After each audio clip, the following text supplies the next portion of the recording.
Sizlərə bu misalın özünü həll edeyim.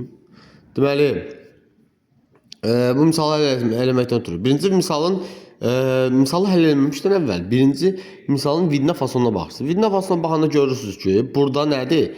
Məxrəcləri müxtəlif olan kəsrlər düzdür. X-da 1, Y-da 1.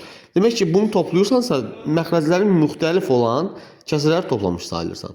Onda məxrəclərin müxtəlif olan kəsrlər hərf formasındadırsa, onların ortaq məxrəci onların bir-birinin hasilidir. Yəni X, Y oldu nə? Məxrəcləri eyniləşdi, düzdür? Yəni ortaq məxrəc oldu. X, Y-i X-ə bölürsünüz, vurursunuz 1-ə. Eləyir Y. Üstə gəlsin. X, Y-i Y-ə bölüb 1-ə vurursunuz. Eləyir X. Bərabərdir 8-də 3.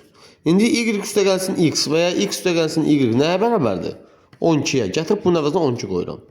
12 bölünsün X, Y bərabərdir 8-də 3-ə. Düzdür? X üstə gəl Y-in əvəzinə qoydum. Burada veriləni. Yəni sizə bu elə belə verilmir. Bu verilir ki, gətirib neyniyəsiz? Onu istifadə eləyəsiniz. 12 bölünsün X, Y bərabərdir 8-də 3.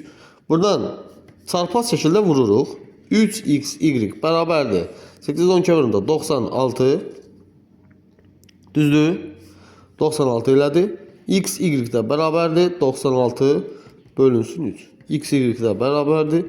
32. Cavabımız 32-yə bərabərdir.